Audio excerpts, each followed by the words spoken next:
In the summer of 1944, a terrifying rumor began to race through the American lines like wildfire. The Germans had reportedly deployed a new supertank that was 70 tons of steel and fury, with armor so thick it could laugh at incoming shells. Reports claimed it possessed a gun so powerful it could destroy anything the Allies fielded from over 2 kilometers away. Allied intelligence designated this new threat the King Tiger, while German crews whispered that it was invincible.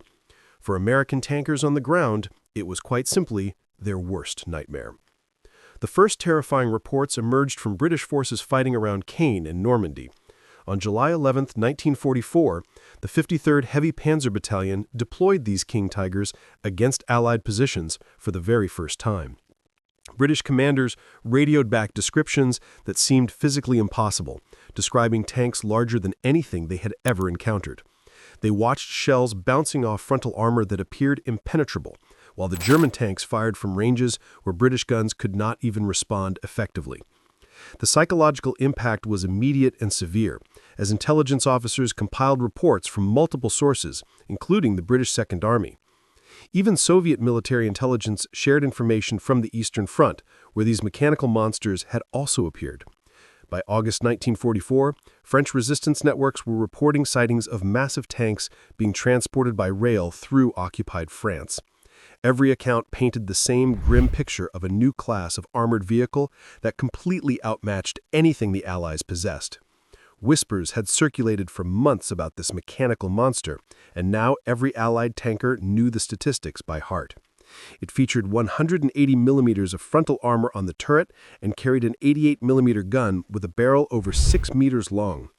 Its combat weight exceeded anything on tracks. This was Germany's answer to Allied numerical superiority, a beast designed to restore their dominance on the battlefield. Allied crews studied the briefings with apprehension because the technical specifications seemed designed to induce fear. The King Tiger weighed nearly 70 tons, which was more than twice the weight of a Sherman. Its main gun could penetrate 150 millimeters of armor at a range of 2,000 meters. The sloped frontal armor was thick enough to defeat virtually every Allied anti-tank weapon in service. American crews who were used to fighting Panzer IVs and Panthers now faced something entirely different. Intelligence briefings warned that the King Tiger could destroy a Sherman from distances where return fire was impossible. It was estimated that it would take 4 or 5 Shermans to flank and destroy a single King Tiger, and casualties would be heavy. Sleep did not come easily to men who knew such a predator stalked the battlefield. Commanders shared stories from British crews, including one officer who watched his squadron shells bounce harmlessly off a King Tiger at 800 meters. Another report described a King Tiger destroying 3 Churchill tanks in rapid succession before withdrawing without significant damage. These accounts built a legend of invincibility that was supported by combat mathematics. A Sherman's 75 millimeter gun could not penetrate the King Tiger's frontal armor at any practical range. Even the improved 76 millimeter guns struggled against the thick sloped plates. While British 17-pounder guns stood a better chance, they required favorable angles and close ranges where the King Tiger's superior reach gave German crews the first shot advantage. In early July 1944, elements of an elite Panzer division received the first 5 King Tigers allocated to Normandy. These tanks represented the cutting edge of German warfare, with each one costing over 300,000 Reichmarks. These were precision instruments, hand-built to demonstrate technological superiority when the Reich desperately needed a miracle. The Henschel factory worked to fulfill orders, but production remained painfully slow due to scarce skilled labor and Allied bombing disrupting supply chains. Critical materials like tungsten and molybdenum became increasingly difficult to obtain. The crews selected to man these titans were elite veterans of the Eastern Front who had survived battles like Kursk. They had been pulled from desperate fighting specifically to form the core of this new unit. Their confidence was absolute because they had seen what German armor could accomplish against Soviet forces. These veterans understood tank warfare at a level few Allied crews could match, knowing exactly how to use terrain and sightlines to create kill zones. In King Tigers, they expected to be unstoppable. When they first saw their new machines, they felt a shift in confidence as the 3-meter-tall tank dominated the landscape. The frontal armor was sloped at angles to deflect shells like rain, and the gun promised death to anything in its sight. It was not just a tank, but a fortress on tracks. The crews performed familiarization training, learning the peculiarities of the controls. They noted that steering required more effort, and the transmission demanded careful shifting. The fuel consumption was staggering, burning through 190 gallons to travel just 120 kilometers on roads. However, these seemed like acceptable trade-offs for the overwhelming combat power provided. In mid-July, orders arrived to move the King Tigers from their assembly area to the front lines near Tilly and Saint-Lô. The journey was roughly 80 kilometers through the French countryside. Crews performed pre-combat checks with meticulous care, verifying oil, track tension, and ammunition. Everything appeared perfect on these brand-new tanks fresh from the factory. The first King Tiger began its journey as the 700-horsepower engine roared to life. 4 more tanks followed, with commanders standing proud in their turrets. Then, barely 10 kilometers into the journey, the first breakdown occurred. The lead tank's transmission began making the grinding sound of metal on metal. Despite the driver's attempts to compensate, the gearbox failed because it was already stressed beyond its design limits by the tank's excessive weight. The tank ground to a halt, blocking the column. Mechanics delivered the devastating news that the internal gears had stripped, and the tank required a complete gearbox replacement. Moving it would require another massive vehicle, which was not available.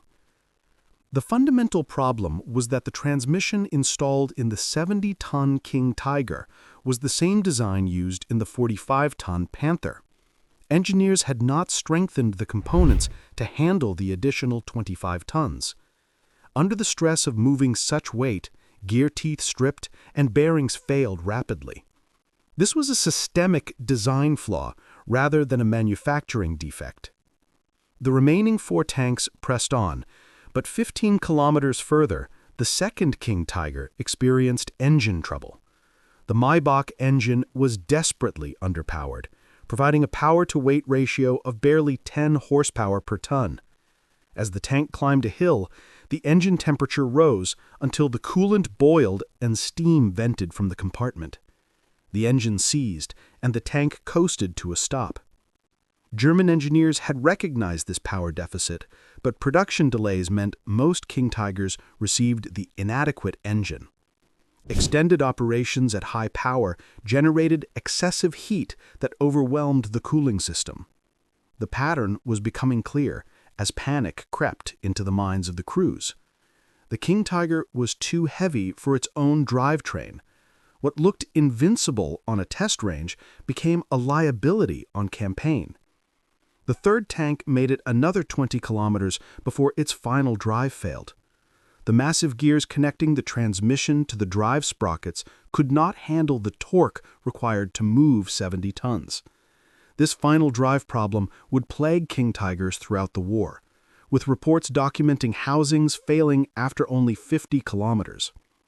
Of the 5 King Tigers that departed that morning, only 2 remained operational, and they had not yet reached the front lines. They had not fired a single shot. 60% of the force had mechanically disintegrated while driving on roads. The 4th King Tiger failed 30 kilometers from the front due to suspension problems. A wheel bearing seized in the complex overlapping road wheel design, causing the track to throw itself off the sprocket. Only one single King Tiger from the original 5 actually reached German positions. This 20% success rate revealed a terrible truth, that the supertank was over-engineered and fundamentally flawed. These particular tanks were eventually abandoned because German forces lacked the heavy recovery equipment to tow them. With no spare parts available, the decision was made to destroy the tanks rather than allow them to fall into Allied hands. Demolition charges were placed, and the hulks were left beside French roads. When American forces approached, they expected an ambush from the feared 88mm guns. Instead, they found empty tanks with hatches open.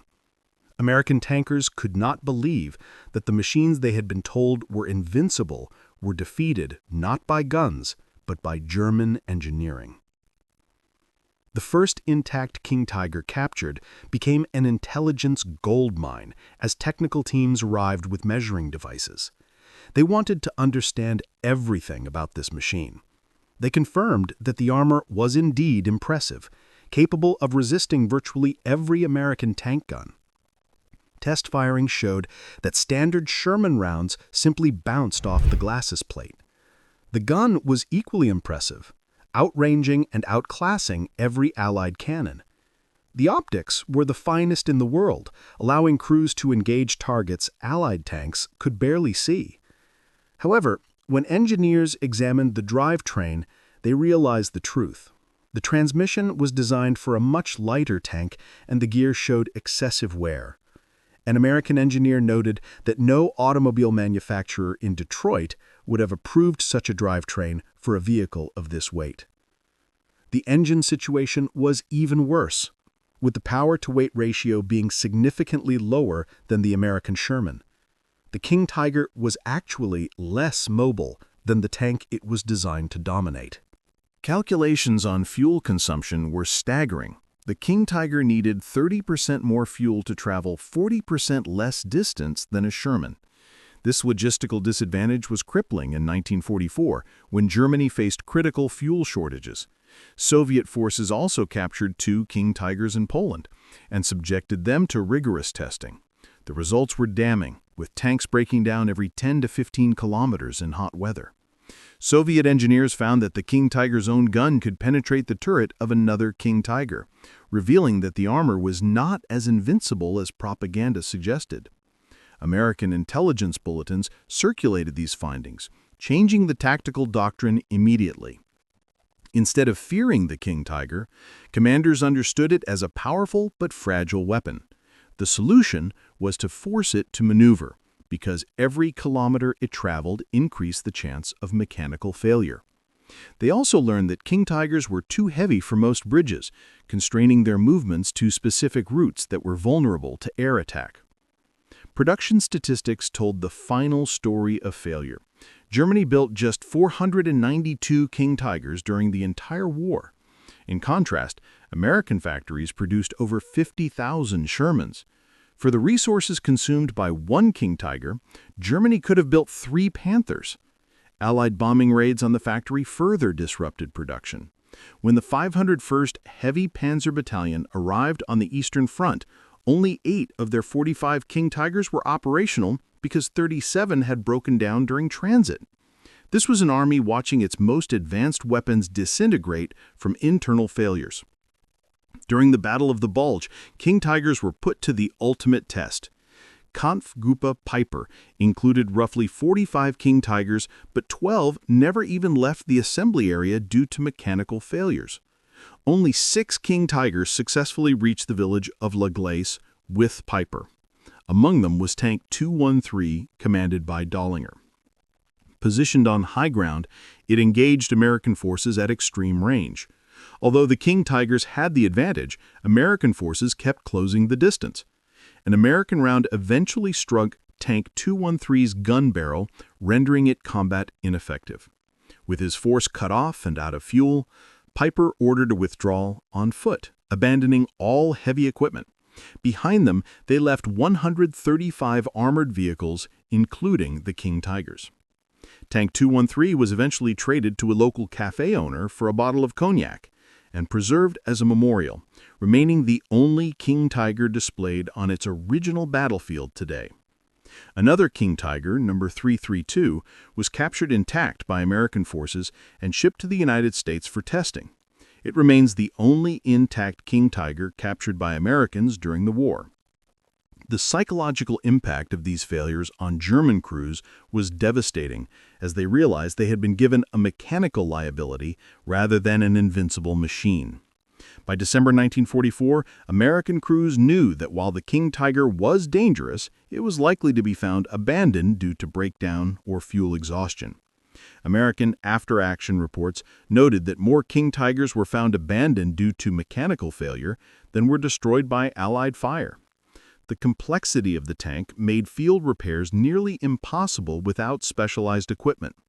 A thrown track on a Sherman could be fixed in an hour, but the same issue on a King Tiger could take a full day. The overlapping wheel design meant that mud and ice would freeze the suspension solid in winter. The ultimate lesson was found in industrial capacity. Germany expended the resources of 3 medium tanks to build 1 King Tiger, while America built 11 Shermans in the same time with similar resources. American factories could replace losses rapidly, while the destroyed King Tiger could not be replaced at all. The Americans who studied these machines adopted principles of reliability and maintenance ability that guided future tank designs like the Abrams. They recognized that the most powerful gun was worthless if the tank could not reach the battlefield. Today, the King Tiger is often portrayed in pop culture as the ultimate tank, but that reputation is a myth. Of the 492 produced, the vast majority were lost to mechanical failure or abandonment. It was not a weapon that changed the war, but a symbol of Germany's inability to match Allied industrial power. The soldiers who found those first abandoned tanks realized that a nation unable to build reliable equipment could not win a war of attrition. The King Tiger's true legacy was proving that sophisticated engineering without reliable execution is ultimately worthless.